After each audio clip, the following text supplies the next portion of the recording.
அது உன்னுடைய மனைவியாக இருந்தாலும், உன்னுடைய மகளாக இருந்தாலும், உன்னுடைய சொந்தக்காரர்களாக இருந்தாலும் அவர்கள் சொர்க்கத்தில் நுழைய முடியாது சகோதரா. லா யதுகுல்னல் ஜன்னா, சொர்க்கத்தில் நுழைய முடியாது என்பது மட்டுமல்ல, வலா யஜிதுன ரீஹஹா, அந்த சொர்க்கத்தினுடைய மனத்தை போலும் அவளால் நுகர முடியாது.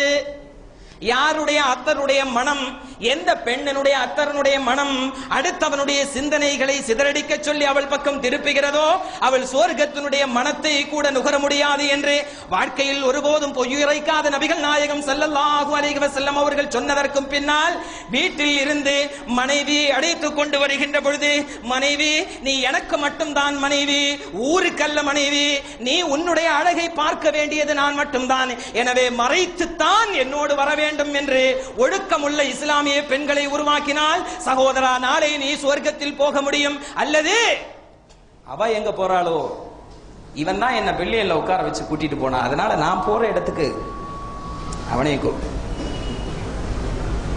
வாய் விபச்சாரம் செய்கிறது ஒரு பெண் செல்லுகின்ற பொழுது யாராவது அவ ஒழுக்கமா போய் விமர்சிச்சா பிரச்சனை இல்லை, மற்றவர்கள் கமெண்ட் அடிக்கிறது மாதிரி இவளுடைய நடை உடைகள் இருந்தால் அவனுடைய வாய் விபச்சாரம் செய்கிறது.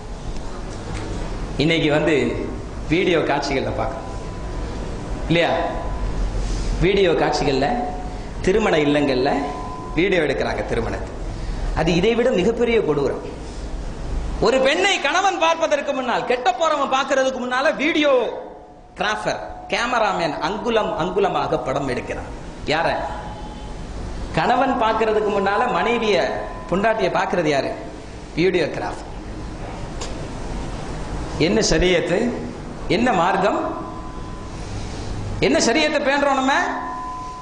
இந்த வீடியோக்களில் வரக்கூடிய பெண்களை கேசட் கல்ஃபுக்கு போகுது, ரூம்ல உட்கார்ந்து பாக்குறாங்க. யாரு?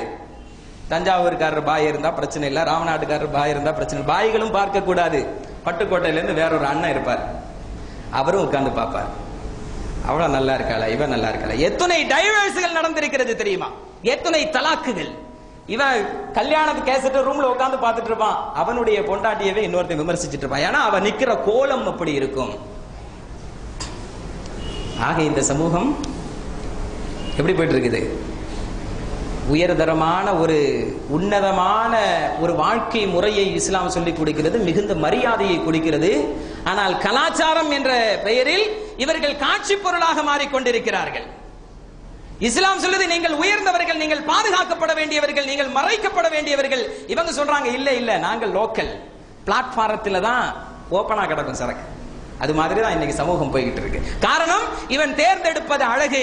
ரசூலுல்லாஹ் சொன்னாங்க, ஆயிஷாவே நீ அழகிதான் என்றாலும் கூட அழகல்ல முக்கியம் சகோதரா. பெண் தேடுகின்ற பொழுது ரசூலுல்லாஹ் சொன்னது மாதிரி பொருளாதாரத்தை தேடாதே, அழகை தேடாதே, குடும்ப பாரம்பரியத்தை தேடாதே.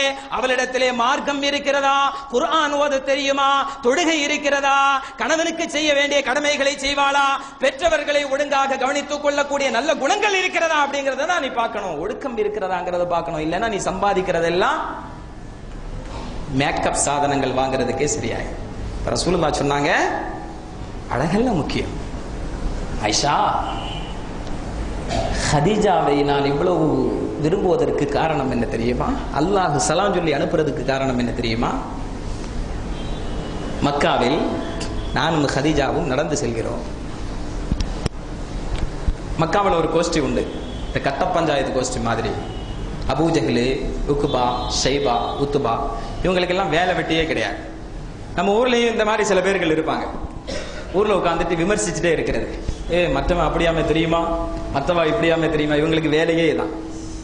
ஊர்ல உட்காந்துட்டு புறம் பேசிட்டு கோல் சொல்லிட்டு இப்படியே இருக்கிறது. இது மாதிரி கோஷ்டி தான் அபூஜஹல். அப்போ ரசூலுல்லாவும் ஹதீஜா நாயகம் போறாங்க. ஹதீஜா நாயகியை பத்தி விமர்சிக்கல. ஏன்னா ஒரு பெண் எப்படி ஒழுக்கமாக நடந்து கொள்ள வேண்டும் என்று ரசூலுல்லாஹ் சொல்லி கொடுத்தாங்க. விமர்சிச்சது யார? ரசூலுல்லாஹ். உக்கபத்து பின் அபி முஹைத், ஏற்கனவே சொன்னேன் இல்லையா, ரசூலுல்லாஹ்வை காபாவில போட்டு காலால மிதிச்சவன். இவன் கிரிமினல் மைண்ட். அவன் சொன்னா கூட்டத்தில் வச்சு, தெரியுமா முகமது பணத்துக்கு வேண்டி அந்த கிழவியை கல்யாணம் பண்ணிட்டான்பா. அப்ப மற்றவர்களுடைய பார்வையில் ஹதீஜா நாயகி அவர்கள் கிழவியாகத்தான் தோற்றமளித்தார்கள். ஃபாத்திமா ரலியல்லாஹு தஆலா அன்ஹா அவர்கள் துஆ செய்தார்கள், யா அல்லாஹ், நான் என்னுடைய கணவனுக்கு மட்டும் அழகாக தெரிய வேண்டும், நான் வெளியே சென்றால் மற்றவர்களுக்கு அசிங்கமாக தெரிய வேண்டும். இப்படிதான் இருக்கணும் இஸ்லாமிய பெண்கள். மற்றவர்களுக்கு அழகாக தெரிந்து கணவனுக்கு மட்டும் அசிங்கமாக தெரியக்கூடியவள் இஸ்லாமிய பெண்ணே அல்ல. அதை நாம புரிஞ்சுக்கணும். அவங்க சொன்னது முகம்மது பணத்துக்கு வேண்டி கிளவியானாலும் கல்யாணம் பண்ணிட்டார். இது ஹதீஜா நாயகியினுடைய காதுல விடுது. இப்ப நம்ம நடந்து போயிட்டு இருக்கிறோம், இன்னைக்கு சமூகத்துல நம்ம நடந்து போயிட்டு இருக்கிறோம்.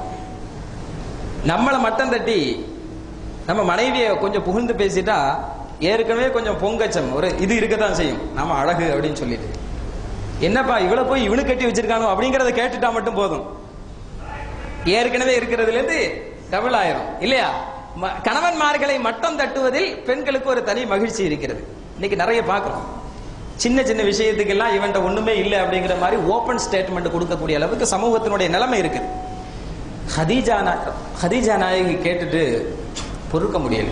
ரசூலுல்லாஹ் அப்போ நபித்துவம் கிடைக்கல. நமக்கு தெரியும் 25 வயசுல 40 வயசான ஹதீஜா நாயகி கல்யாணம் பண்றாங்க. ரசூலுல்லாஹ்வுக்கு 40 வயசுல தான் நபுவத்து கிடைக்குது. இது நபி பட்டம் கிடைப்பதற்கு முன்னால் நடந்த சம்பவம். ஹதீஜா நாயகி என்ன முகம்மதை இப்படி சொல்லிட்டாங்களே அப்படின்னு சொல்லிட்டு யோசிச்சுட்டே இருக்காங்க. என்ன செய்யலாம், நம்முடைய கணவருக்கு ஏற்பட்ட இடுக்கை எப்படி அகற்றலாம்? அதனாலதான் அல்லாஹ் சொன்னான், ஹுன்ன லிபாசுல் லகும் வ அன்தும் லிபாசுல் லஹுன்ன. நீங்கள் அவர்களுக்கு ஆடை, அவர்கள் உங்களுக்கு ஆடை. இப்படிதான் இருக்கணும். அவளுடைய மானத்தை நீ பாதுகாக்கணும். சின்ன சின்ன விஷயத்துக்கெல்லாம் அக்கா தங்கச்சிக்கு முன்னால அவளுடைய குறைய சொல்லக்கூடாது. சின்ன சின்ன விஷயத்துக்கெல்லாம் உங்க பாப்பாவுக்கு முன்னால கணவனுடைய குறைய சொல்லக்கூடாது. இதுதான் ஆடை. ஆடை எப்படி ஃபேஷனாகவும் அழகாகவும் அதே நேரத்தில் மானத்தை மறைக்கக்கூடியதாகவும் இருக்கிறதோ அப்படித்தான் கணவன் மனைவி இருக்க வேண்டும். இப்ப ரசூலுல்லாஹ்வை குறை சொன்னதே ஹதீஜாவினால பொறுத்து கொள்ள முடியல. உடனே யோசிக்கிறாங்க. வீட்டுல போய் ஹதீஜா நாயகி மிகப்பெரிய கோடீஸ்வரி, அது நமக்கு தெரியும், மிகப்பெரிய வியாபாரி, கோடிக்கணக்கான சொத்துக்கள் இருந்தது. வீட்டுல போய் வேலைக்காரங்களை எல்லாம் கூப்பிடுறாங்க. நாளைக்கு மக்காவில் இருக்கிற எல்லாருக்கும் விருந்து. ஹதீஜா வீட்டுல, ஹுவைலிதுடைய மகள் ஹதீஜா வீட்டுல எல்லாருக்கும் விருந்துன்னு போய் சொல்லுங்க. ஏன்னா அவ்வளவு பொருளாதாரம் இருந்தது. எல்லாரும் போய் சொல்லியாச்சு. அடுத்த நாள் வந்து கூடுறாங்க. மக்காவில் உள்ள எல்லாருமே ஆஜர். ஏன்னா கூட்டுறது மிகப்பெரிய கோடீஸ்வரி, விருந்துக்கு எல்லாரும் உட்கார்ந்தாச்சு. அப்ப இந்த கட்ட பஞ்சாயத்து பார்ட்டிகள் உத்துபா ஷைபா இவங்க எல்லாம் முன், அபூஜஹல் எல்லாம் முன் வரிசையில் இருப்பாங்க. இருந்த உடனே ஒரு சேர், ஸ்பெஷல் சேர், ஒரு ஸ்பெஷல் இருக்கை அங்க கொண்டு வந்து வைக்கப்படுது. இப்ப அபூஜஹல் சொன்னா உத்துபாட்ட, ஹதீஜா நமக்கு முன்னால ஒரு வள்ளி ஆளா அதுக்கு பாக்குறான். அவனுக்கு மேட்ரு தெரியாது எதற்காக வேண்டி இந்த விருந்து கூட்டப்பட்டது. அப்ப பொதுவாக அரபிகளிடத்தில் இனப்பெருமை, குலப்பெருமை, குடும்ப பெருமை, பாரம்பரிய பெருமை பேசுவது கொஞ்சம் அதிகமா இருந்தது. அதனால நம்ம எல்லாம் மக்காவில பெரிய ஆட்கள், நமக்கு முன்னால ஒரு பெரிய ஆளாகி காட்டணும்னு சொல்லி ஹதீஜா தான் இந்த சேர்ல வந்து இருக்க போறா அப்படின்னு சொல்லிட்டு இருக்கும் போதே ஹதீஜா நாயகி அவர்கள் முஹம்மது பின் அப்துல்லா ஸல்லல்லாஹு அலைஹி வஸல்லம் அவங்கள அழைச்சிட்டு வர்றாங்க. எப்படி பைத்து படிச்சுட்டு அழைச்சிட்டு வராங்க. மர்ஹபா மர்ஹபா மர்ஹபா அஹ்லம் வ ஸஹ்லா, மர்ஹபா நபியே வருக, முஹம்மதே வருக, முஹம்மதே வருகன்னு சொல்லி பைத்து படிச்சுட்டு அழைச்சிட்டு வந்து மக்காவினுடைய பெருந்தலைகள் இருக்கக்கூடிய அந்த பகுதியில ஸ்பெஷல் சேர் போட்டிருந்தாங்களே அதுல ரசூலுல்லாஹ்வை உட்கார வைக்கிறாங்க.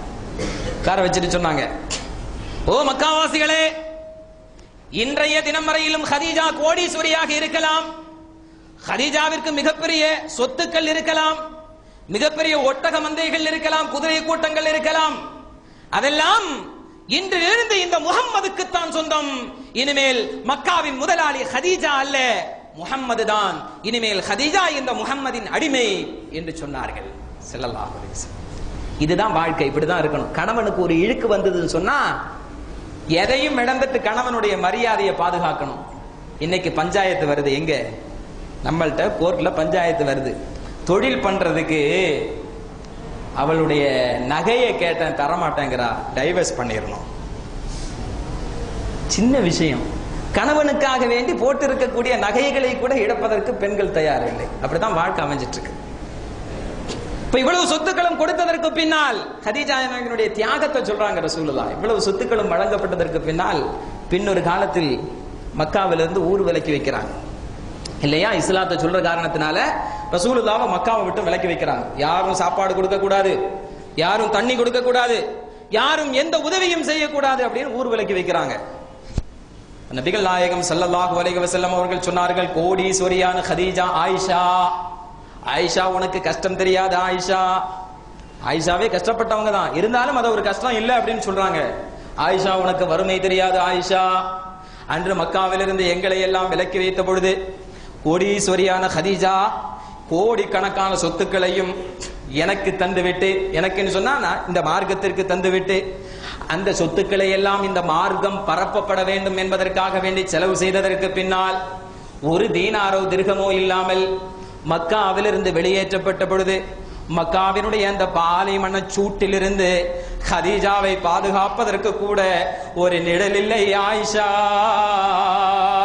கோடீஸ்வரியான அந்த ஹதீஜா பாலைவனத்தினுடைய சூடு தாங்காமல், சூரியனுடைய வெப்பம் தாங்காமல் புழுங்கி தவித்த பொழுது கூட, வெயிலிலே சுட்டரிக்கக்கூடிய அந்த வெயிலிலே கிடந்த பொழுது கூட, முஹம்மதே கோடிக்கணக்கான சொத்தை தந்து எல்லாவற்றையும் செலவு செய்து விட்டீரே என்று கேட்காமல், புசிப்பதற்கு கூட ஒன்றுமில்லாத அந்த காலகட்டத்தில் மலையிலிருந்து பச்சை புற்களை அறுத்து கொண்டு வந்து அந்த பச்சை புற்களை புழிந்து அந்த பச்சை புற்களிலிருந்து வரக்கூடிய சாற்றை தான் ஹதீஜாவிற்கு உணவாகவும் நீராகவும் இருந்த பொழுதும் கூட, கோடீஸ்வரியான ஹதீஜா, லட்சக்கணக்கான வியாபார பொருட்கள் இருந்த ஹதீஜா, நூற்றுக்கணக்கான ஆட்டு மந்தைகள் இருந்த ஹதீஜா, ஆயிரக்கணக்கான ஒட்டகங்கள் இருந்த ஹதீஜா, மக்காவினுடைய